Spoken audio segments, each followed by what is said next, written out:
Readings of Almighty God's Words. The responsibilities of leaders and workers.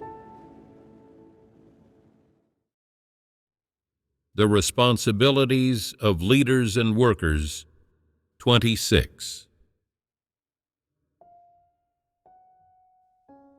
2.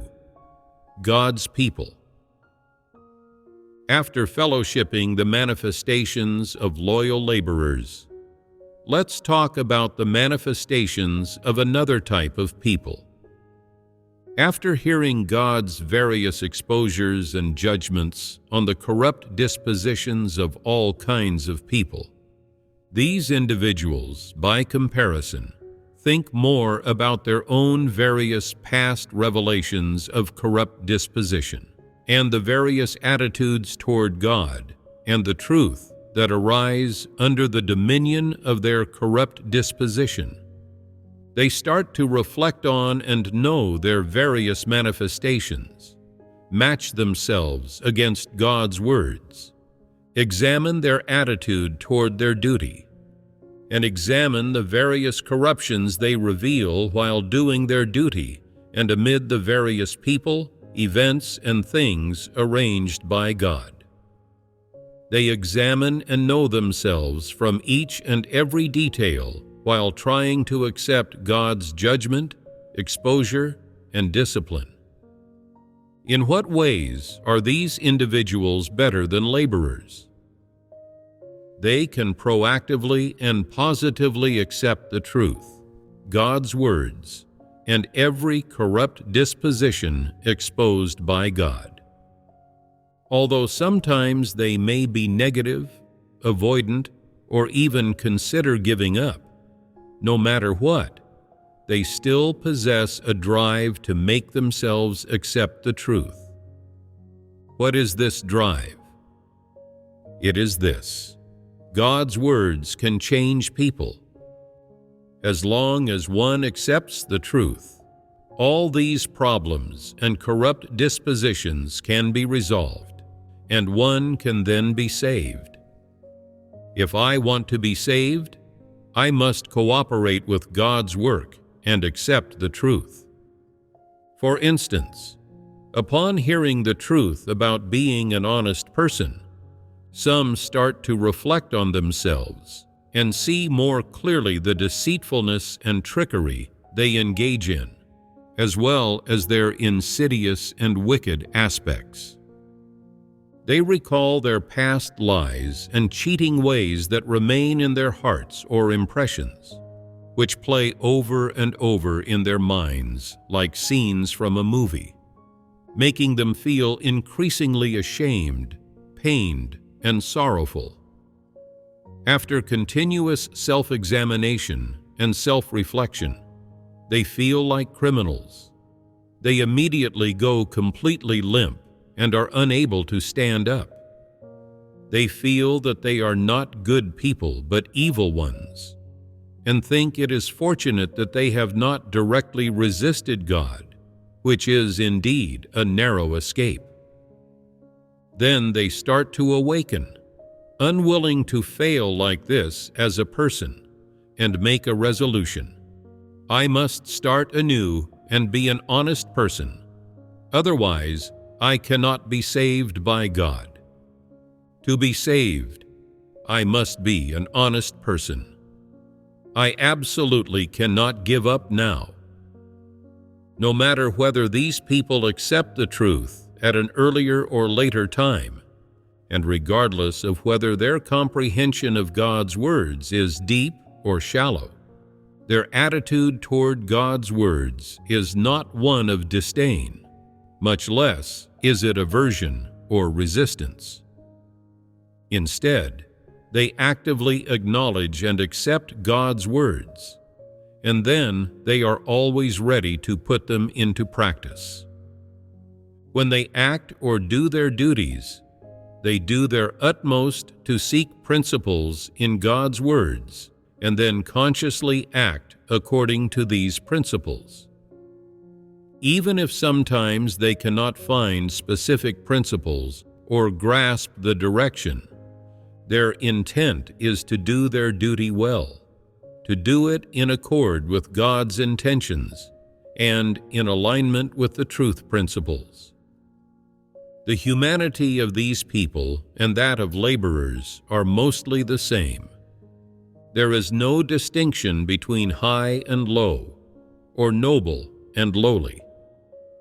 Of course, many among this type of people view themselves as having good humanity, truly believing in God, and having the ability to forsake as a believer in God, and the willingness to pay a price and endure hardship to do my duty. But what is the difference between these people and laborers?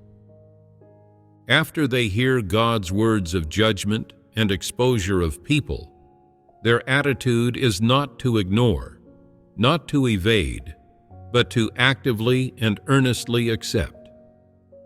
Even if they feel distressed and despondent after hearing these words, even expressing anger toward their own revealed corruption, ultimately, they are still able to face them correctly, actively accept, and proactively practice and enter into them. Isn't this also a type of person? Aren't these people representative to a certain extent? Are there many of these people? Although there are not many now, there is hope that their numbers will grow. So, into what category should these people be classified? Can these specific manifestations indicate that these people love the truth and are able to accept the truth? They can.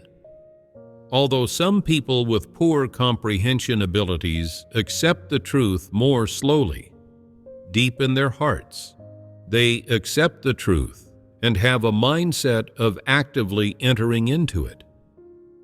Whenever someone fellowships new light or paths for practice that are in accordance with the truth principles, their eyes light up, their hearts become elucidated, and they feel joyful, thinking, "Finally, someone has fellowshipped this light. This is what I lack." They are always able to grasp what they are lacking, to gain the light and enlightenment which they urgently need and lack, and to find the truth principles they need from the genuine experiential understanding fellowshipped by their brothers and sisters. Based on these specific manifestations, do their hearts not yearn for the truth? If we say that these people love the truth, this statement is not very objective or accurate. However, based on their specific manifestations, these people do yearn for the truth. Where does this yearning come from? It comes from their hope to resolve their corrupt dispositions, their hope to resolve the various problems and difficulties they encounter in their life entry, and their hope to make progress in the truth, to delve deeper, as well as their hope to be able to truly act with principles, to practice with a path, to more accurately recognize from the revelations of their corrupt dispositions what the essence of their corrupt dispositions is, and how to resolve them and cast them off. Even though these people often live within corrupt dispositions, such as vying for status, stubbornly insisting on their own way, and being self-righteous, arrogant, deceitful, or even intransigent, through continuously eating and drinking God's words and experiencing God's work, these obvious problems will gradually be examined and identified. Then, they can recognize these as problems, revelations of corrupt dispositions, not in accordance with the truth, and hated by God. After becoming aware of their corrupt dispositions, they yearn even more to resolve them and cast them off. This is one of the sources of their yearning for the truth. In other words, they have the need to resolve their corrupt dispositions, the urgent mentality to cast off their corrupt dispositions. At the same time, after discovering various states, problems, and difficulties revealed by their corrupt dispositions, they are more eager to understand what God's precise words and requirements are for these issues, and which truths or words of God can resolve them. The specific manifestations and sources of their yearning for the truth are these. Is this an objective statement? These people cannot be said to love the truth. If they loved the truth, they would be very proactive, and their various manifestations would be more positive. However, based on the various manifestations of these people and their actual stature, they have not reached the point of loving the truth, but merely yearn for it. This statement is already quite objective.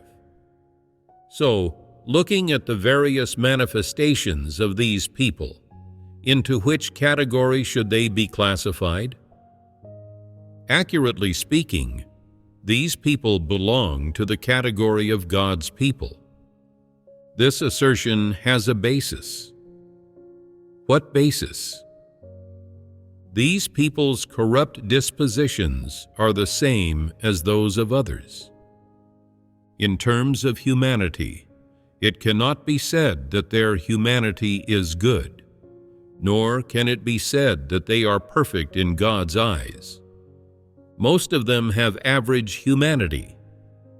What does average mean here? It means possessing a certain level of conscience and reason. But this is not the most important aspect. What is the most important? It is that after hearing God's words and God's requirements, after hearing about the corrupt dispositions of all kinds of people exposed by God's words, they are not indifferent, but are stirred and will take action. What does taking action mean? It means that after hearing these words of God and these truths, they are unwilling to live within corrupt dispositions anymore and continue their previous means of living. Instead, they strive to change the various thoughts, viewpoints, and ways of existence and lifestyle they previously relied on. At the same time, they actively seek the truth in doing their duty and in the various circumstances arranged by God, using God's words as the basis and principles for practice, rather than being reckless and willful. From their humanity, caliber, their attitudes and views toward God's words, God's work, and God's requirements, and so on, these people are precisely those God intends to save. They have more hope of casting off their corrupt dispositions and being saved than laborers. Only those who accept the truth and can cast off their corrupt dispositions to be saved are considered God's people. Isn't this definition quite fitting? It is the most fitting. Being saved is not just about exerting a little effort and paying a bit of a price to be able to remain, and then everything is settled. What is the status of those who can be saved?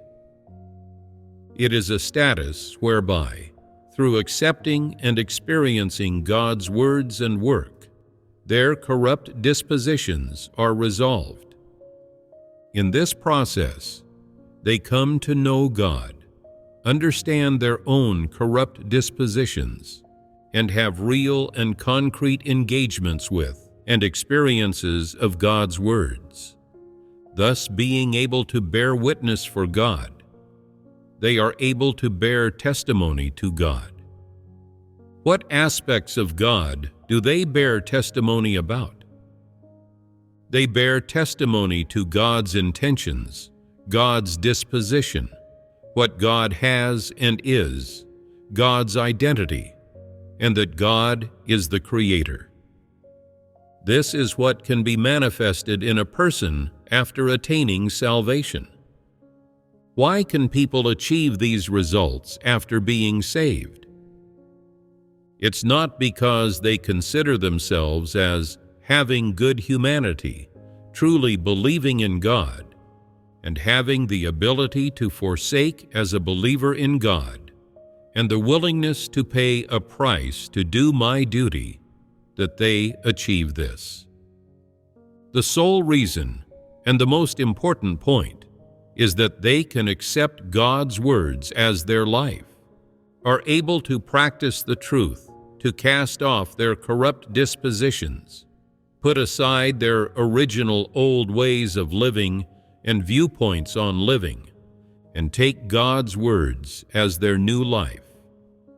They use God's words as a basis to conduct themselves, do things, follow God, submit to God, and satisfy God. This is the result that can be achieved in such people. What is the most important aspect for achieving salvation? Being able to accept the truth. That's right. Being able to accept the truth is the key. Some people say, if I expend myself for God to the end, will God greatly bless me? If you do not accept the truth, but can still persist in following God to the end, laboring until the last, during which there are no major transgressions, and you do not offend God's disposition, then, under such circumstances, God will deem you a loyal laborer who gets to remain. Some people ask, what kind of blessing is it to remain? It is no minor blessing. If there's the chance and the possibility, you may see God's real person, and this depends on what God does in the next age. If there's an opportunity to remain and live for several more decades, that blessing is quite significant. How does this blessing come about? It is achieved by laboring loyally while holding on to the viewpoint that I have good humanity, I truly believe in God, I can forsake, and am willing to pay a price and able to endure hardship to do my duty. Shouldn't laborers know to be content? They should be content to attain this blessing. They do not even accept God's words. Yet because God sees their loyalty and ability to labor to the end, without deserting during this period, without offending God's disposition or violating His administrative decrees, without committing major transgressions, He grants them this blessing and grace. Since the creation of humankind, this is the greatest gift God gives to corrupt humans who have only labored loyally but not attained salvation. They've only exerted a bit of effort, and they don't even accept God's words. To be able to receive such great blessing is already quite good. This is God's immense grace. Another category is God's people, whom we just talked about. The blessings received by God's people are definitely greater than those received by laborers. So, what is the blessing of God's people? Of course, it's not as simple as just being able to remain or having the opportunity to see God's real person. There are far more blessings, but we won't discuss them here. Talking about that isn't realistic. And besides, even if I tell you, you won't understand or attain them right now. God's people are the ones God intends to save, and among all humankind, they receive the greatest blessings. This is in no way an exaggeration. Why is that? Because in God's work, within the work of God's 6,000-year management plan to save humankind, God's people, by being able to accept God's words, by being able to treat God's words as the truth and as the principles for their existence, and by making God's words their life, have cast off Satan's corrupt disposition and lived out God's words, bearing strong and resounding testimony for God.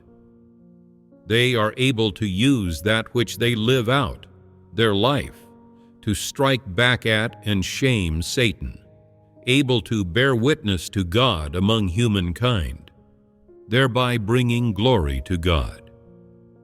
Therefore, God's people are the ones God intends to save, and the ones that receive salvation.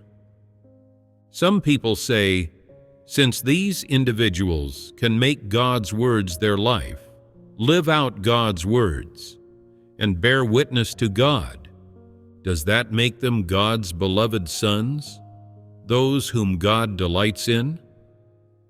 You are thinking too much. It's good enough to be one of God's people. If God calls you His son, His child, or His beloved son, that is God's business. But no matter when, you must never claim to be God's beloved son, God's son, or God's darling yourself. Do not make such claims about yourself, and do not regard yourself as such. You are a created being. This is correct.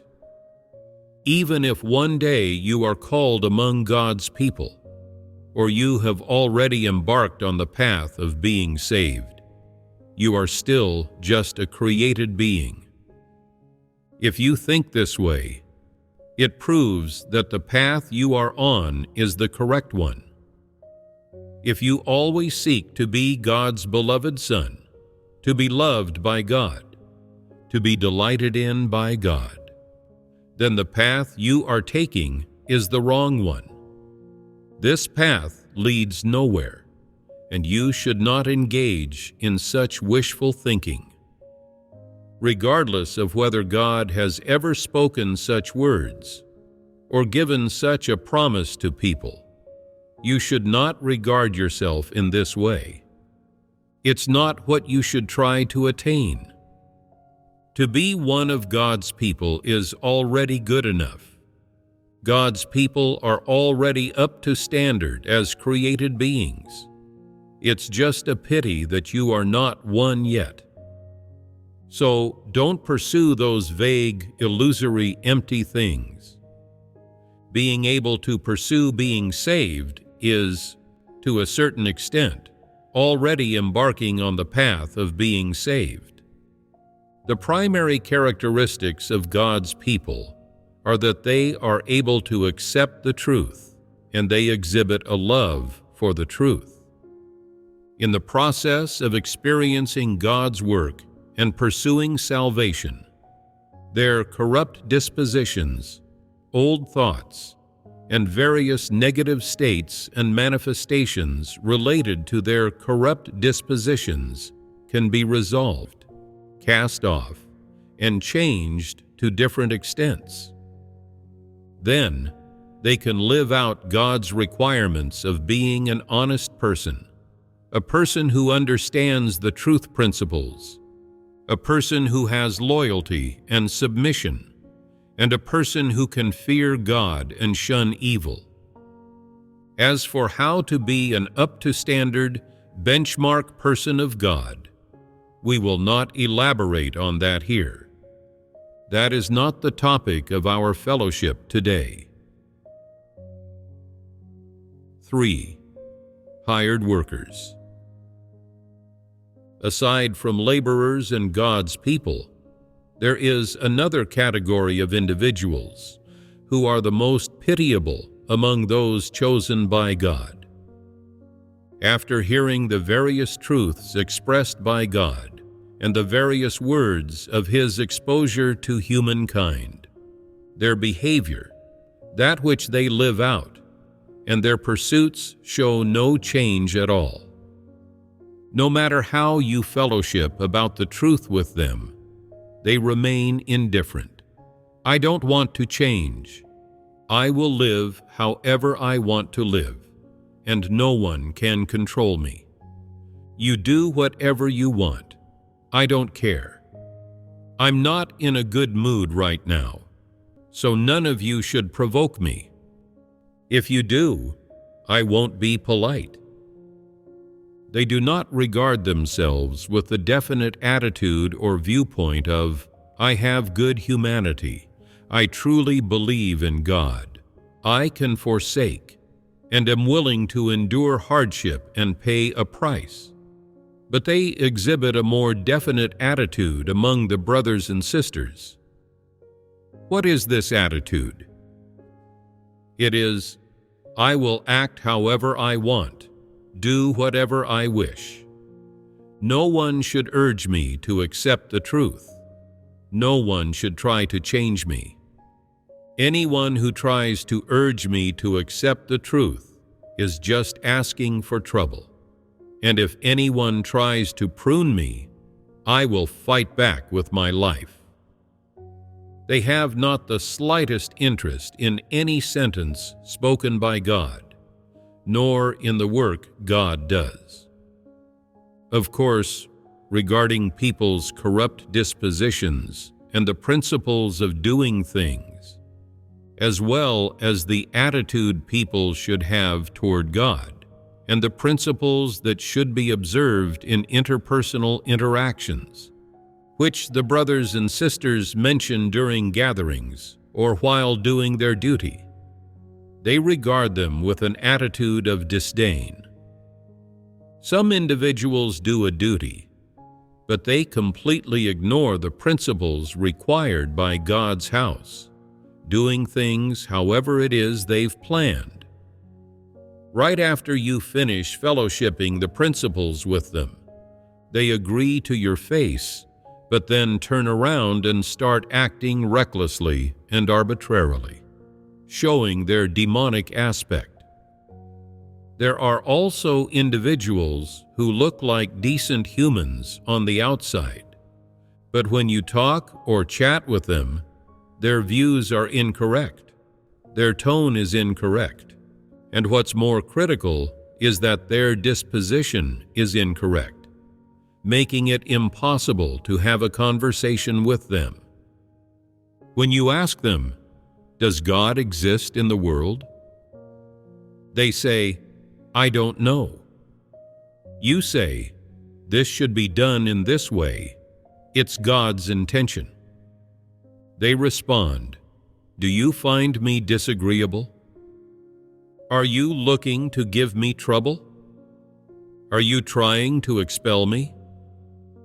You say, acting like this is spreading notions and venting negativity, which could cause some new believers to stumble.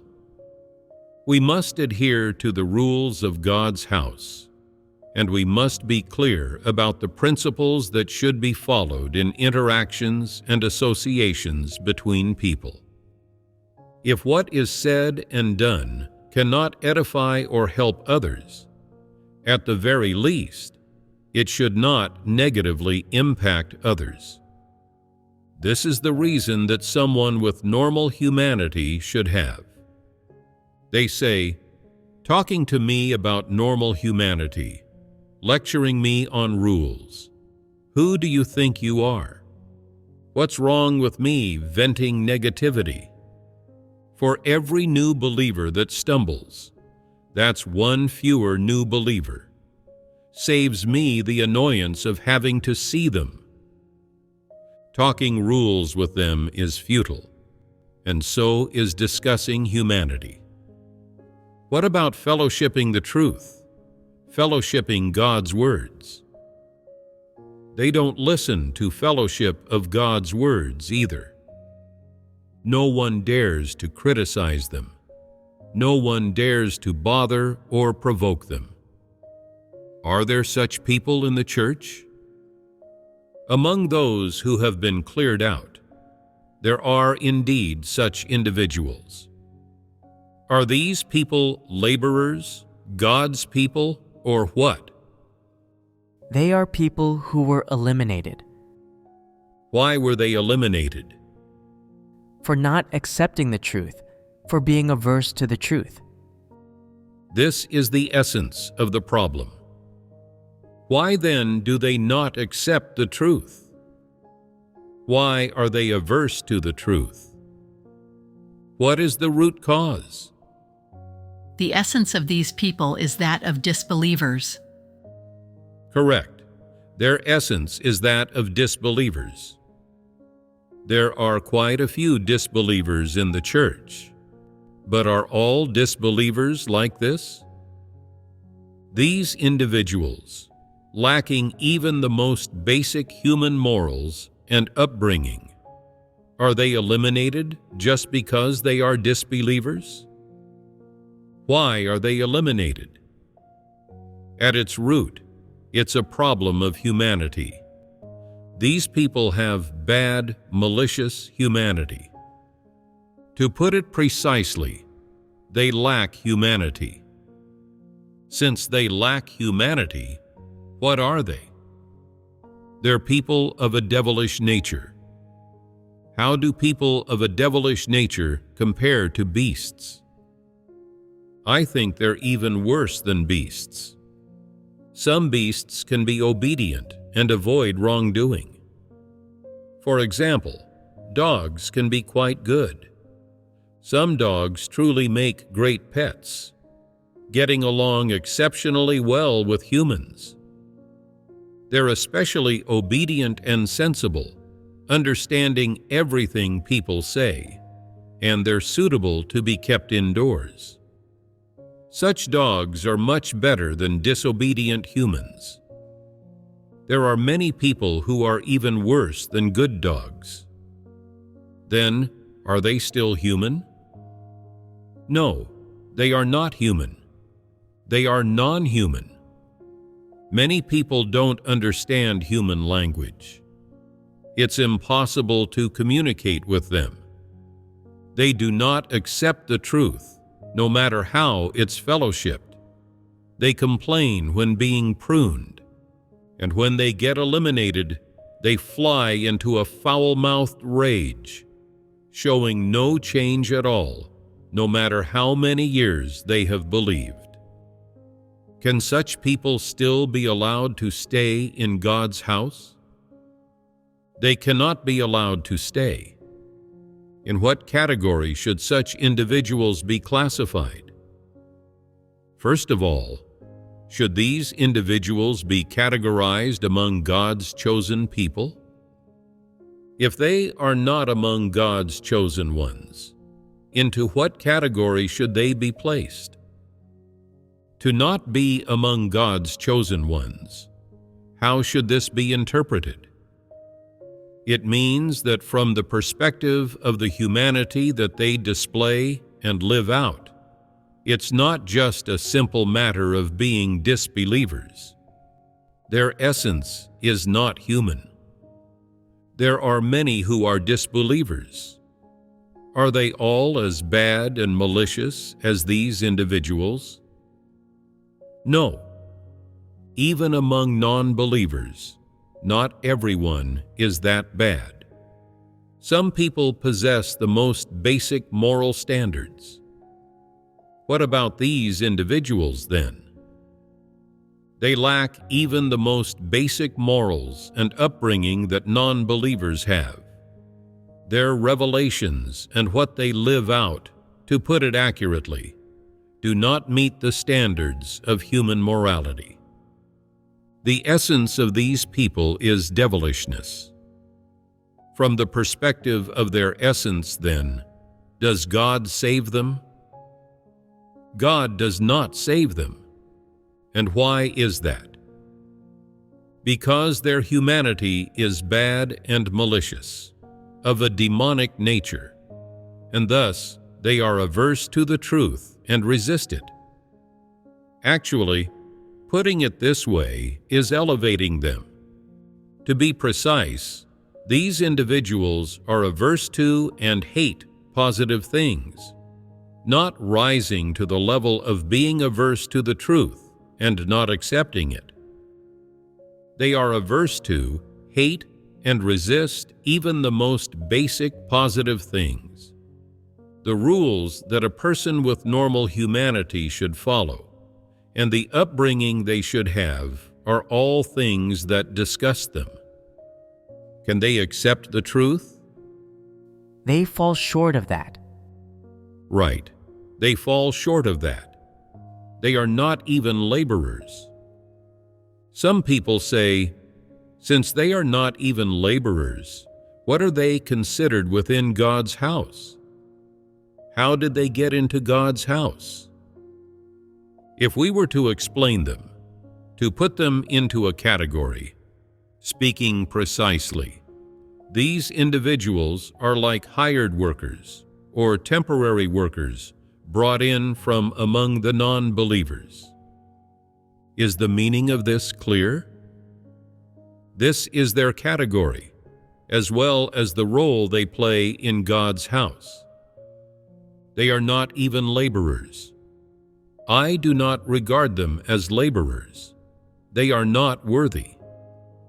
Laborers possess characteristics like having good humanity, truly believing in God, and having the willingness to pay a price, and the ability to endure hardship, and they live out these things.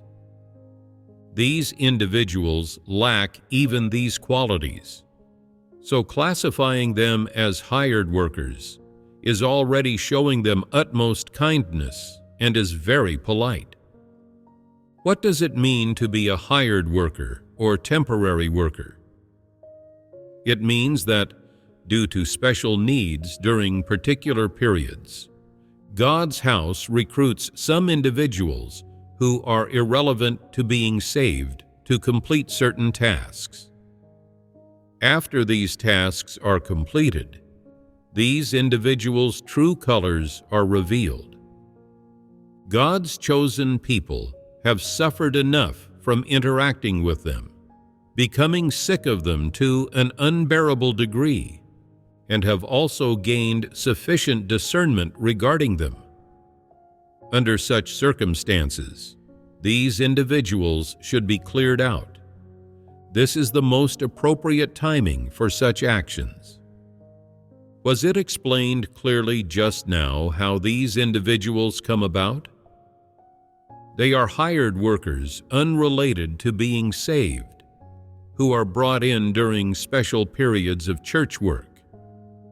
After doing odd jobs and rendering service for a while, these individuals commit reckless misdeeds within God's house, causing numerous disruptions and disturbances. The role they play is that of negative characters. They fully reflect the true face of Satan and devils, disturb the work of the church, and destroy the order of church life. More concretely, it can be said that these individuals significantly harm the interests of God's house, such as damaging much of the house of God's equipment, machinery, valuable items, and so on.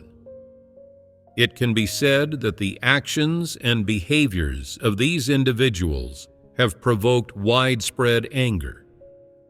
Of course, they have also enabled more people to learn lessons and gain discernment, to learn what a devil is and what it means to lack humanity, and to see clearly the true faces of disbelievers.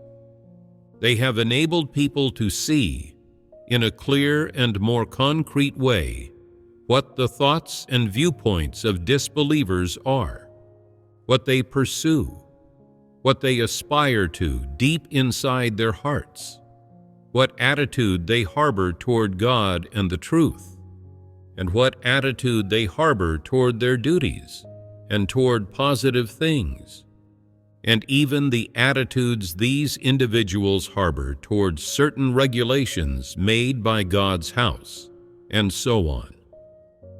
When it becomes this specific, how these individuals live out their humanity essence, and what they pursue are all completely exposed.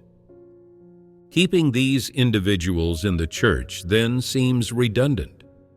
It will cause great harm to God's chosen people and not benefit them at all. This is the time for them to leave. Then, if we say that God's house has given them enough time and opportunities to accept the truth and worship God, is this statement correct? How should it be said then?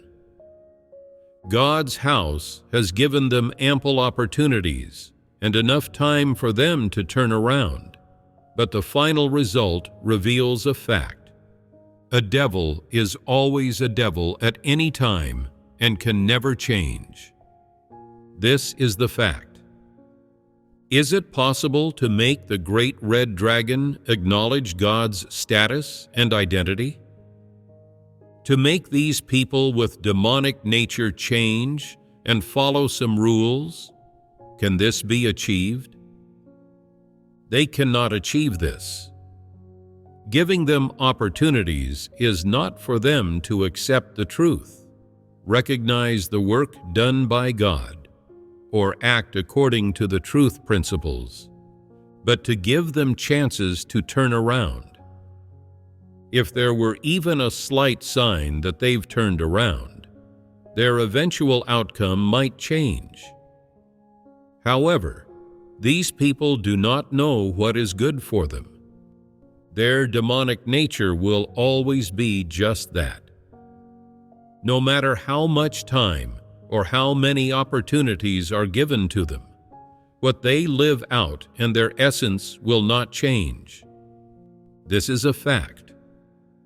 Therefore, the ultimate way to handle these people is to relieve them of their duties, make them leave the church, and ensure they have no ties or relationship with God's house anymore.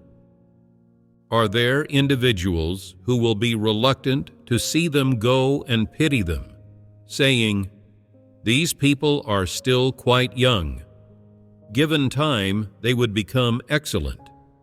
They have such good caliber. They are so gifted and talented. How great it would be if they could accept the truth." If God's house can be more loving and tolerant, and give them more chances to repent, when they get older, perhaps things will end up differently. What kind of people think this way? Muddled people, confused people. Correct. They are all muddled, confused people, just scoundrels. God does not save such people, and God's house does not allow them to stay. What is there to pity about them? God says He will not save such people, yet you suggest giving them a chance to repent. Can you save people? Isn't this going against God? Are you trying to make others think you are more loving than God? Do you have the truth reality? Can you see through a person's essence? Who is it that can save people, God or you? Daring to go against God. This is far too arrogant, self-righteous, and lacking reason, is it not? Is this not a great rebellion? Isn't this Satan and evil spirits being reincarnated, always delighting in going against God? The disbelievers mentioned just now are less than beasts. However, one fellowships the truth to them, it is of no use. Even pruning them is futile.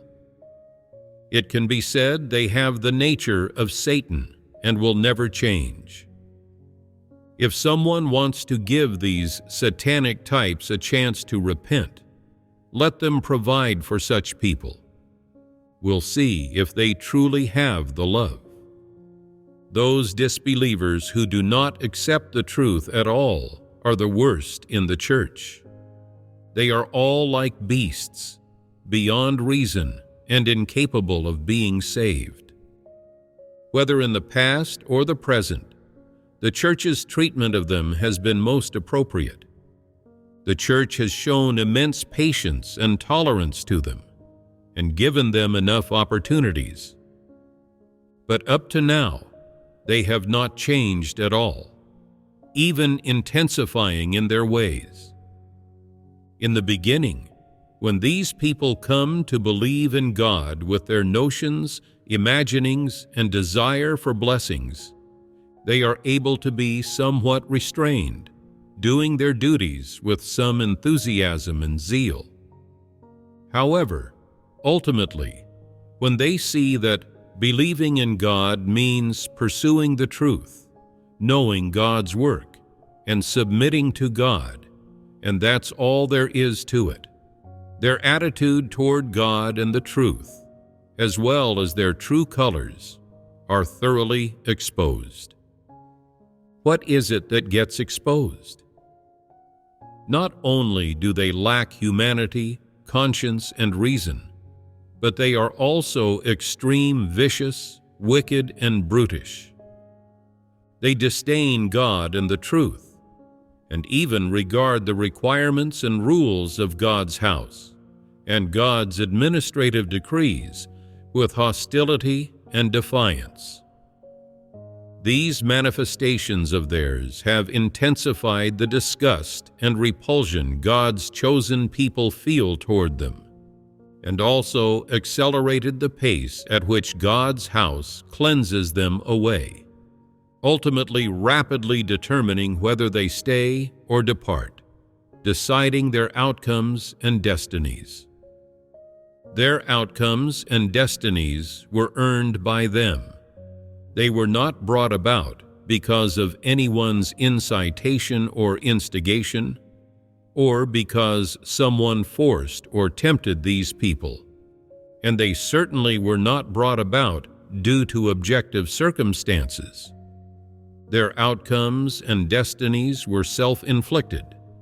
They were brought about because of their own choices and determined by their nature essence and the paths they have taken.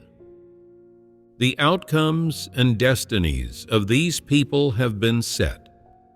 Once they are cleared out from the ranks of those doing their duties, then they are no longer even laborers. You can well imagine what kind of destiny they will have. It is not worth mentioning here, for they are undeserving.